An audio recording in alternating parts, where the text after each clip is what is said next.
Hockey Talk, the Sharks have won their first game of the season, and you will not believe who gave it to them. But before that, we were treated to a thriller of a game here at the Deb. What happened, and how did the game nearly fall out of the Lakers' hands? After that, Matthew Schaefer refuses to stop breaking records. How did he rewrite the history books this time? All that and more right now on Hockey Talk.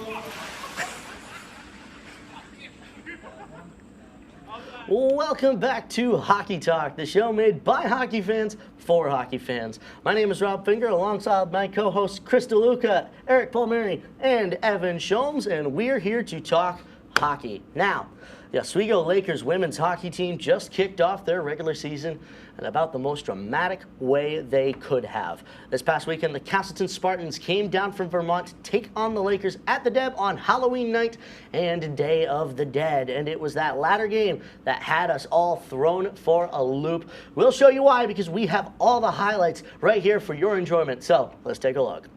Capitalize, and the Lakers were not able to Castleton neutralize the Spartans coming fast-paced Spartan in attack. and taking on the Oswego you see State the Lakers reaction. women's hockey team Faceoffs where a new possession here on starts. Day of the Dead, November 1st. A big shot there by Castleton from the point. It squirts back out. A quick shot again, and they score. Rainy Lay, yes sir. The first goal of the game, and they echoed how they were on that Halloween night beforehand as well. The first goal going to the Castleton Spartans, but here come the Lakers about halfway through that second period. Here comes Jenna Majewski around the circle, behind the net, wraps it, and it goes in off the defender. Jenna Majewski, the first goal and the equalizer for the Oswego State Lakers. We'll go to about 5 minutes left in the third. Oswego working with it. Little touch and go, and they score again. Natalie Lawns putting one on goal and putting that one to the twine. 2-1. The Lakers have their first lead of the regular season so far as it gets sent around. Quick shot with about 30 seconds left, and they score. Moa Carlson able to put it in through Mia DeVivo. And boy, oh boy, what a goal that was, and a backbreaker as well. Take a look at the replay. Yeah, Moa Carlson just poking it in right on Mia DeVivo. She thought she had it covered, but here we go with 15 seconds to go. Up to Shaja Seal. Quick shot, it goes wide, gets right back towards the front. They score with 5 seconds left to go. Georgia Conliffe puts the Lakers back up on top with 5 seconds to go. Look at this one, just the Hail Mary shot. You put it on net, and it might just go in, and that is where the game would finish. 3-2 in favor of the Oswego State Lakers, and a thriller that was on this past weekend. What a game that was. Just you could hear me on the call as well. Yeah, I think that was the highest I've heard your nuts. voice actually go like ever. I think so, because I haven't had the chance or had the opportunity to like go nuts about a game like that in that was probably a couple of years now. So yeah, absolutely. I wasn't able to be there for the game. I had some other stuff going on, but like I went back to look at the goals, and all I hear is just a yeah, I did go a little bit Mickey Mouse. Warranted though, very warranted. But It is. Dude, I thought I was in Mickey Mouse Clubhouse. I swear. Wow. But still, I mean, we do have to talk about that, though. The resilience that the Lakers women's hockey team showed to keep in that game and to say, even with 30 seconds left, hey, it's not over. We can still score. And they did on, yes, a little bit of a Hail Mary play, but nonetheless, they were able to put it behind, I believe it was Gianna McCusker was the name of the goaltender there. They hadn't solved her, hadn't put a goal behind her in 4 periods. Shutout the night before. First period was also 0 goals. It took them literally a game and a half to solve Gianna McCusker. So hats off as well to McCusker in that game. Yeah, and it's also not like the Oswego State Lakers didn't play well. I mean, that game in itself, they had 46 shots compared to Castleton's 16 in that game where they won 3-2. So it's not this, like, Oswego they put the pressure on very well, and they were able to find the back of the net. One thing I think it does show, though, and just a little bit of an issue for Oswego, is now with these exhibition games and the first 2 games of the regular season, we've seen them be shut out in 2 of these 4 games while outshooting their opponents in these 4 games. And so while the percentage of shots that they're getting up is good, I think they need to find a little bit more quality of shots to get this offense really rolling. Yeah, absolutely, absolutely. Well, the Lakers aren't the only team that gave us a fright in the last 2 weeks. In fact, a claim that we made in the last episode is no longer valid. We'll see who proved us wrong when we return on Hockey Talk.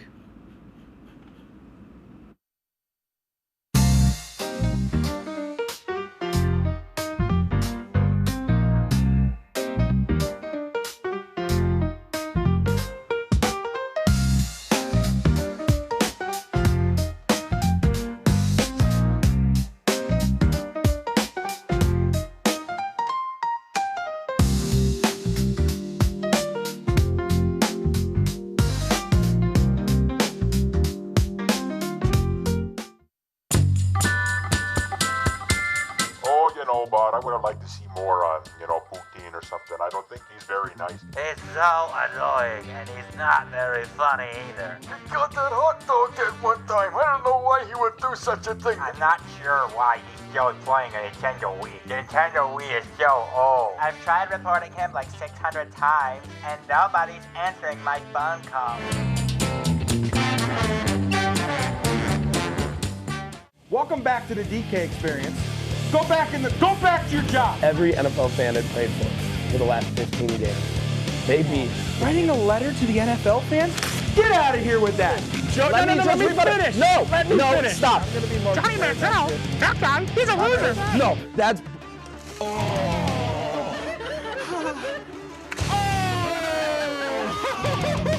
Watch the DK experience. What we do here is go back. Cooked. You know it's cooked when it's not raw anymore. Gordon Ramsay gonna see here. Cat cam. Because Kenny pulled a picture of him. Yeah.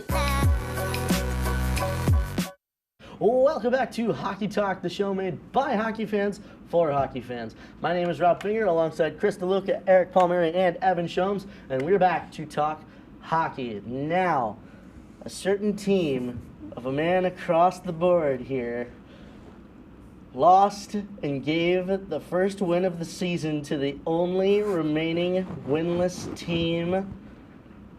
The San Jose Sharks beat the New York Rangers 6-5 in overtime. I'm going to give you 1 minute to get every single insult you can think of off your chest, and then after that, I'm here. I only want to ask one question. How does it feel? How does it feel? A blind squirrel will find the nut once in a while, and you know what? It happened twice. The Rangers found the squirrel's nut. That is, we were terrible. I mean, we still put up 5 goals, but it's the Sharks. What are we doing? As Taylor Radish had a hat trick. Yes. Hold on. Okay. My hair's sticking up. I don't care. How are we gonna let our leading goal scorer be Taylor Radish? What are we doing? I don't know. This team, sometimes it's either the greatest thing in the world, like we beat Seattle 3-2 in overtime with a Will Cooley amazing feed goal, and then there's games like this. The Sharks, they just. You will always lose to the losers. That's all I'm gonna say. Yeah, but there's still some teams where we don't lose to. I was about to say. So hold on. Here's the other thing I want to say. You can mock me all you want. We lost to the Sharks, but you lost to us. So what does that really I was say about to about say, I you thought guys? that you would be a little bit more mixed feelings about that because you're also the one that predicted the Sharks would make the playoffs and also be top of the Pacific Division. Yeah, so... So how do you feel about that prediction? Does that one cross over your love of the Rangers? Just trying to prove yourself right on a, whack prediction? So that prediction, and I'm going to be completely honest here, I thought that was the only episode I was going to be on. I'm going to be completely honest. So I was coming on, I was going to make the most bogus claims ever, and then I decided, you know what, let me keep coming back on. And so that Sharks pick, honestly, it was kind of a toss-up. I'm still surprised that Mammoth even is close to being correct, which I guess. That's again, surprising. The squirrel finds the nut. Yeah, exactly. Squirrel finds the nut, exactly. But yeah, Rangers, get it together. You're on a 3-game winning streak, but get it together, man. Pick if you want to be good or bad. Yeah, you said that the drama was gone. It clearly has not left. Welcome to the soapbox, the soap opera that is the New York Rangers. Anyways, now let's head on a little bit upstate here as the Battle of the Golden Horseshoe, Toronto versus the Buffalo Sabres, had its latest editions. And the first one at the KeyBank Center was a home victory for the Sabres. It was pretty solid. One thing I want to mention before mentioning this game is how dumb I found that the Frozen Frenzy was on Tuesday during a World Series game. That was arguably crazy. One of the best World Series, obviously this is a hockey show, but we have to recognize that the World Series was probably one of the best World Series in quite a while. So why would you put the Frozen Frenzy that you have marketed all this thing about on the day that one of the most popular World Series has one of their games? And whoever was in charge of scheduling really messed up there. But anyways, rest in peace, Blue Jays fans. But continuing with Toronto misery in sports, how about that 5-3 win for the Buffalo Sabres? Sir. That is the closest thing to a playoff berth that I've felt as a Sabres fan in a very long time, was winning against the Leafs, because it doesn't happen very often. In fact, you want to know a sad fun fact is Matthias Samuelsson's goal in the first period against Anthony Starlos was the first goal they had put on him in 4 games. Wow. 4 games. Oh. And then continuing with Matthias Samuelsson, he's just been so good this season. He's been a guy that has really had the injury bug come around. But he was able to net 2 goals in this game, showing why we gave him that 7-year, $30 million deal. So that was a really good thing to see. Alex Lyon continued his stellar performances, able to shut down Nylander and Austin Matthews and that offense, although they were able to pick up a goal each. But overall, 3 of the 4 points go to the Sabres in a doubleheader. That is such a win in my eyes. So yeah, especially when you're playing a team like complain. the Toronto Maple Leafs. And keep in mind, the game after, the Leafs needed overtime to beat the Sabres. Exactly, that's what I mean. So how are you gonna let the Sabres go to overtime? They're good. They're above 500 in November. This is the best hockey I've watched in a very long time. It's exciting. Wow. Exactly. Wait, no East team is below 500. Jeez. Yeah, it's a little bit of fun. I'm surprised at that just looking at the Metro Division, because the Metro Division is a little rough. Yeah. It's just them beating each other. Yeah, It's pretty much nothing crazy. One thing I want to say, I know we talked about the Blue Jays. I mean, it's death, taxes, Toronto misery. Yeah. Yeah, I saw a thing. Every time. I saw a thing that said, the Blue Jays were up 4-2 in the top of the 8th, and then the whole 4-2 versus the Bruins in halfway through the 3rd. That is poetic. It writes itself. Toronto sports fans have one. Anyways, let's move on now to you, Evan Sholmes, as I was proven wrong. The Yzer plan is not working anymore because the New York Islanders beat the Detroit Red Wings 7-2. 7-2, and 2 of those goals in the first, 3 in the second, and 2 more in the third.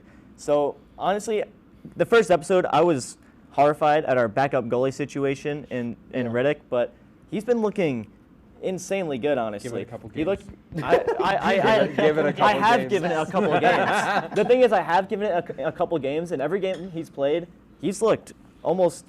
I mean, maybe it's the defense, but he's looked better than Sorokin in some of these games. And couple not more only games. him, but we had 12 players with at least 1 point that game, most of them being above points. We had, I'm going to list out everyone that got a point that game from the Islanders. Tony DeAngelo, Emil Heineman, J.G. Pajot, Kyle Palmieri, Matthew Barzell, Simon Holmstrom, Bo Horvat, Anders Lee, Jonathan Druin, Casey Cizikas, Ryan Pollock, and Scott Mayfield, all with at least a point that game. Why did you start off with Tony DeAngelo? Who likes He that scored guy? he scored the first Who goal of the likes game. Tony DeAngelo? He scored the first goal of the game, and he had an assist. Yeah, and I mean, especially with 12 people getting a point in that game, I think that shows a lot of depth, especially. It really for does. It the gives me Islanders. a lot of hope, especially a lot of these names are names that were not on the roster last year, that were on Emil different Heineman teams just being coming one of in. them. Exactly. And I'm still kind of wishy-washy on the Emil Heineman and Noah Dobson trade. He's looking pretty good. Yeah, he's still Dobson, though, and he always Yeah. will be.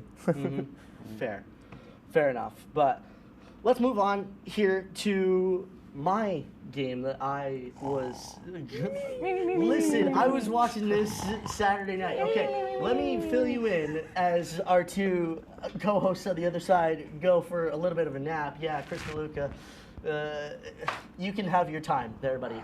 But like I said, the Canadiens beat the Ottawa Senators 4-3 in overtime, and let me just say, the Canadiens have turned into overtime merchants, and I don't know whether to like it or not, because let's face it, I shouldn't like it. You're correct, Chris. I love Cole Caulfield. I love the fact that he now has the most overtime goals in franchise history, which is wild. But we should not be having overtime for 90% of these games. So what's with it? But like I said, there was a little bit of lore to this game as well, because in the preseason as well, number 93, Ivan Demidov, got slashed by a certain Nick Cousins. So the Canadiens had a little bit of a target on Nick Cousins, and let's play the clip here, because one of the guys cashed in. Yeah, Jaden Struble.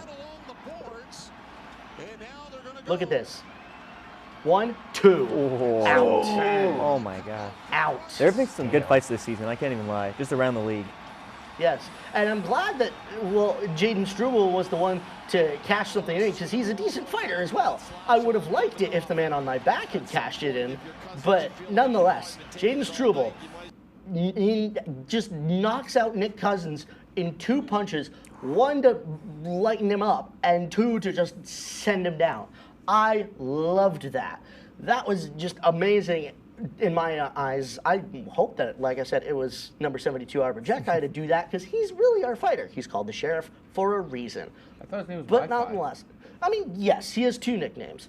He's the Sheriff, and his brother, actually, Florian Jacki, who is currently with the Laval Rocket, is the deputy. So, yep, we have a sheriff and a deputy in town in Montreal. But they weren't the ones to cash it in. It was Jaden Struble, which I find kind of weird, because he's very much more of a depth player.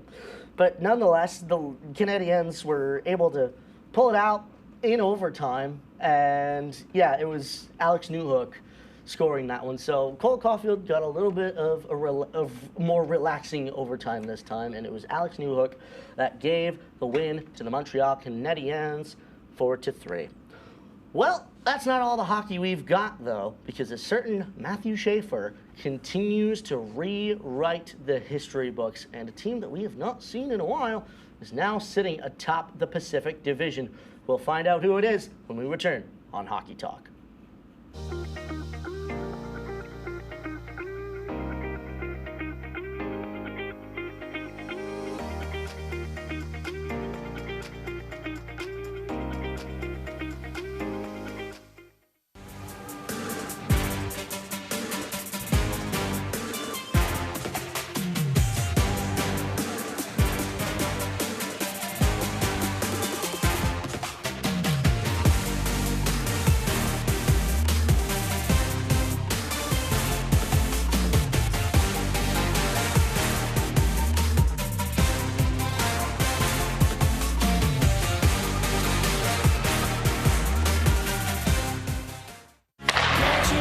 If it's hockey, It's what they score! it's on Hockey Talk.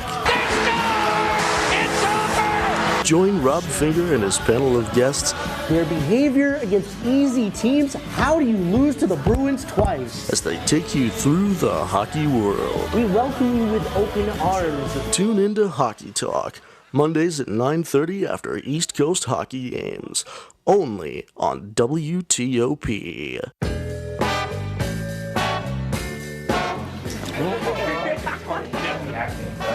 Oh boy!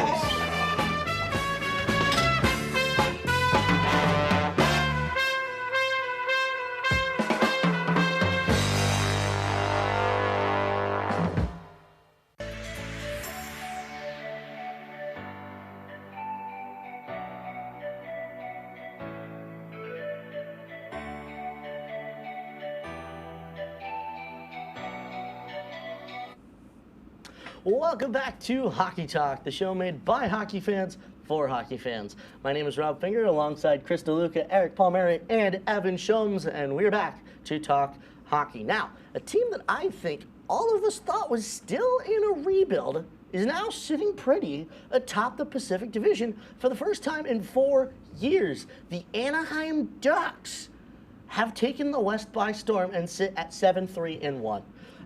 Where did this come from? I mean, listen, I'm just gonna say it. You put some Rangers on the Ducks and they start to win. Coincidence? I think not. You take some Rangers away from the Rangers and they start to lose? No, yeah, you continue to wonder. lose. Listen. Ducks are just New York West now. At this point. Listen. It used to be Tampa used to be New York South with McDonough and like all of those guys. Now we got New York West and Anaheim. But okay, so anyway, what? The Rangers are going on some like they always win when they're not here? on the Rangers. Like it's. But Maybe listen, maybe it's not about- that's more of a thing about your team as a whole. Maybe Maybe that's more of it a is. question about the Rangers themselves. We're on the agreement here. This is about the team as a whole, but this is not about the Rangers. That's the Ducks. And the Ducks, for some reason, are just like they're killing it. I mean, you see them. They got the style in between the pipes. They got. I know it's Rangers, but Kreider. They got Carlson. They got. And speaking of Lucas Dostal as well, the NHL actually just released their 3 stars of the month of October, and Lucas Dostal was the first star. Yeah, because he's one of the people that's like carrying them. I mean, it's like it's reminding me again, not to relate things to the Rangers, but it's giving me shades of the 22 Rangers. I think they're going to go on a playoff run. Dostal in general is just incredible. I was able to watch the game last night, and he saved 31 of 32 shots, and they're able to just make goals out of nowhere. Beckett Seneca with his reach was just able to put it in off a breakaway. It was insane. And then their second goal, Jackson Lacombe, a diving assist to able to get it over to the wing. They just are able to score out of nowhere. And then with Dostal in between the pipes, they're amazing. Heroes of the NHL sitting above Vegas. Exactly. And on that team, I mean, all their main players are like pretty young. I mean, they got Carlson, Terry, Gauthier, Granlund, McTavish. Like, this is going to be a team that's going to be dangerous in the coming years. Very much. Now, let's move on to our next story as Long Island's darling boy, Matthew Schaefer, is now the youngest defenseman in NHL history to register a multi-goal game, scoring 2 goals against the Columbus Blue Jackets yesterday. How are we feeling about that on the island? Feeling good. That is my rookie of the month right there. So he scored 2 of the goals in yesterday's very fun game against Columbus, where they scored 2 goals in 29 seconds in the third period to seal the win.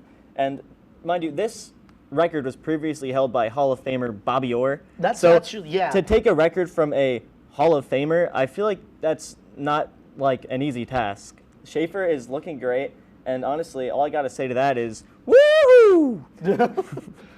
Wow. But the thing is, on the subject of Matthew Schaefer, as a Habs fan, I am very, very worried because I thought, back-to-back Calder's, Lane Hudson, Ivan Demidov, we've got this in the bag. Now we don't. Yeah, no. This is not over Schaefer. It's Jover. I will say, it's Jover, dude. Demidov's good, but Schaefer is Schaefer. Yes, he is. He's actually a worthy first overall pick for the first time in years. He missed half of his season last year and is coming into the NHL playing as basically a top player for the Islanders. It's honestly really impressive.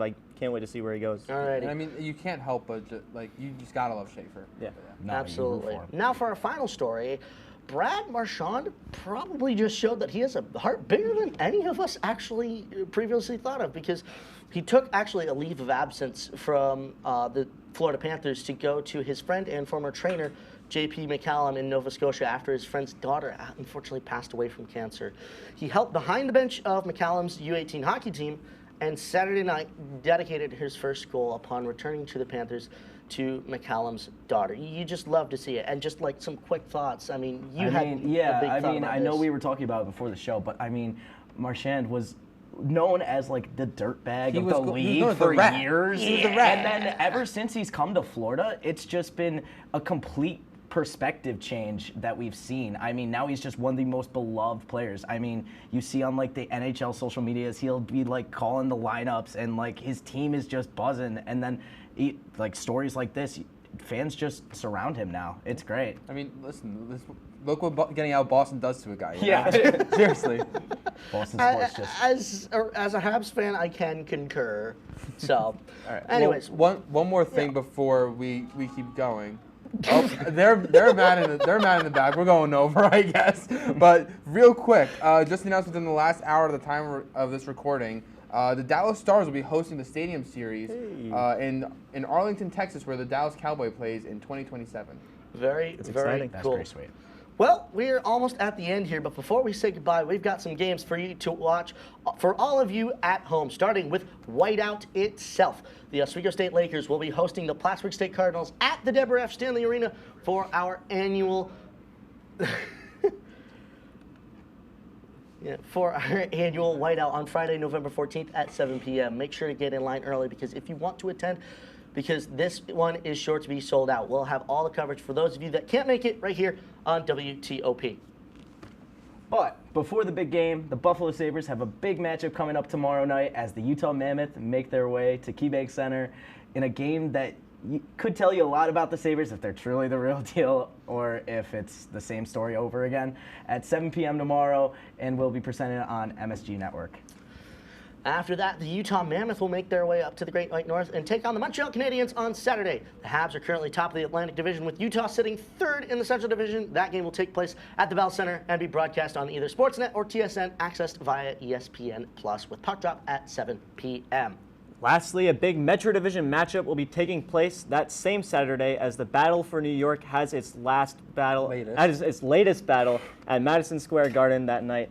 The Rangers and the Islanders are both square in the middle of the Metro Division, but the Garden is sure to be packed. Nonetheless, MSG Networks will have all the coverage starting at 7 p.m. Absolutely, and you know what that means. We've got Islanders versus Rangers here. We've got ourselves a face-off. Now, how this will work, the home team, being the Rangers, will be the last word as the away team gets first blood. So, we'll start, and we'll get some 30 seconds on the clock here for the Islanders. Are you ready, Evan? I'm ready. 30 seconds, go. All right, the Isles have been proving this for the whole season. When they want to win, they win. They proved it last night by scoring 2 goals in 20 seconds to seal a victory. And whilst we are away, it's hard to believe that our new guys are going to want to be embarrassed on their first Battle of New York. I think Matthew Schaefer's going to be awake. I think Heineman's going to be awake. I think all the guys will be on the board tomorrow, Saturday night, and I think the Rangers just don't got it. All right. You know? Go. You know, that's very cute and all, but you also got to remember we're talking about the New York Islanders here. I mean, these are the guys that have the overtime margins in previous years. Just because they got Schaefer, they think they're going to be good now? No. You're not beating the Rangers. I mean, we beat you guys how badly last year? 9-2? And now we think about this year. We got rid of Lindgren. We got Gavrikov. We got Cooley stepping up. Lafreniere's been stepping up. JT Miller. I mean, you got Panarin. 10 seconds. Sometimes. But, I mean, at the end of the day, I mean, you got, what, Sorokin in net? We got Shesterkin. I'm sorry. He's washed. Yeah, so is your guy, buddy. So is your guy. Goaltending problems aside, it is sure to be a very, very, very entertaining game, and you will definitely want to watch that one, even if you are not a Rangers fan or an Islanders fan. Well, that will do it for this episode of Hockey Talk. Lots of fun and exciting hockey is coming up in the next 2 weeks, including the long-awaited and widely loved Whiteout. We'll have all the highlights for that when we return the Monday afterwards. But for now, we'll say adieu. For Chris DeLuca, Eric Palmieri, Evan Shomes, I've been Rob Finger, and we'll see you next time on Hockey Talk. Can I go back to Tetris now?